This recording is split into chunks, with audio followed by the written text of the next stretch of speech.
spot on the sun today.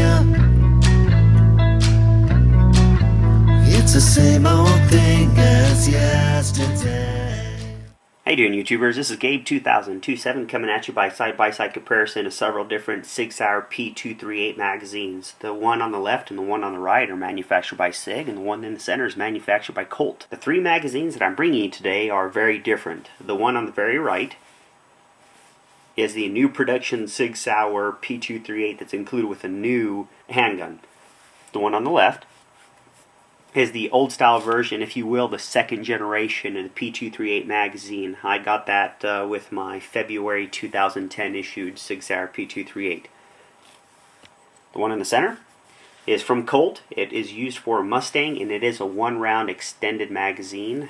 And then basically what I'm going to do is just give a side-by-side comparison of all three magazines and how they look in a firearm. Starting off with the one in the center, this magazine is the Colt Mustang magazine. It is supposed to be interchangeable with the Sauer P238. It does differ a little bit in the respect that the design itself is just a little bit different. As you can see, the follower is a little bit different. It's a step-down follower. It is a little bit higher profile than the second generation magazine. You can see how it does stick up there. And then the lip on the front of the magazine is a little bit different than the current design of the Sauer, which I'm going to show you here in just a second. It does give you one extra round, like I said. And this is a little bit different in the respect of the Sauer extended magazines. It is a little bit longer, so it gives you, if you will, a little bit more play for that extra pinky to be fit around the firearm. It is a solid design, so basically what you're staring at there, it's not hollow in the bottom of it at all. It's just one piece that looks like it's stamped on the bottom of the magazine.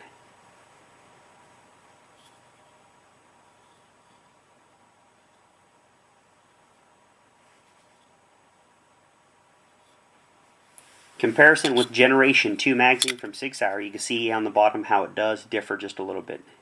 And then this will give you an idea of how much taller that follower is as opposed to the one with SIG.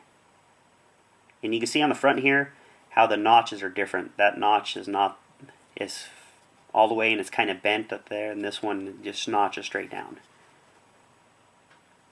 And then that also gives you an idea of how much taller that follower is as opposed to the SIG one. Aesthetically, on the side of the magazine is pretty much the same. They all have the same holes punched through it.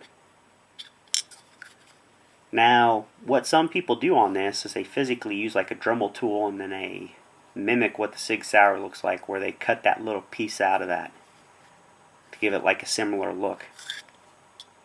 And then some people also take that follower out and they replace it with the new 3rd gen magazine follower.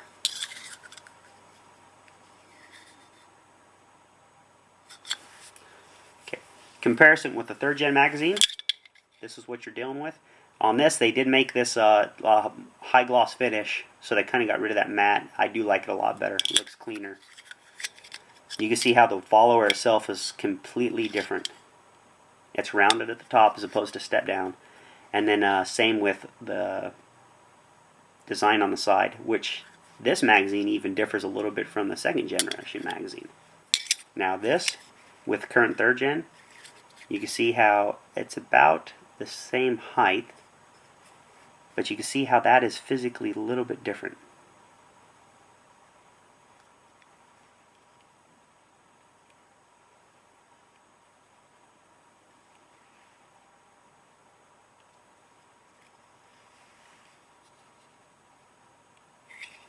Looks on the firearm. This is my Sauer P238 two-tone with the laser. I'm going to do something on this here shortly.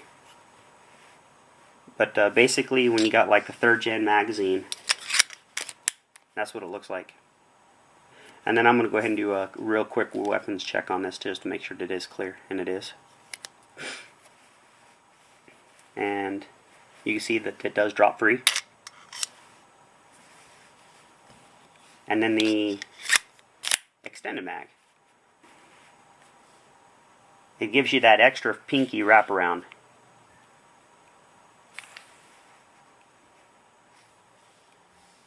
With that extra round on there, it's bumping it up to 7 as opposed to 6, so in the firearm you're carrying 8 total. The downside to that is that it really takes your pocket pistol and it no longer makes it into a pocket pistol. So it's more suitable for like a carry on your hip You know, you could fit in some cargo shorts or something like that too. So with that being said, it just adds a little bit more. And some people, like my wife, really like that because of the fact that it feels like there's a little bit more to hold on to with it. And again, this magazine is drop free. Both of these magazines I got from Pistol and Parts out of Ohio. The extended magazine is going to run you about $39.95, and then the standard 6-round magazine is going to run you about $31.95, which is about the best prices that you can find on the internet for these, and I've searched around. Now, the guy over at Pistol Parts is also very knowledgeable. I highly recommend, if you're going to buy these magazines, buying from him. He always tends to have these things in stock. And there you have it, folks. Kind of a side-by-side comparison of 3 different versions of SIG P238 magazines. I hope that this overview / side-by-side comparison has helped you out. If you could do me a favor, there's a little thumbs up that's right in this side of the corner. If you could do me a favor and hit that, just let me know that you like my videos. Again, appreciate you watching. See you next time.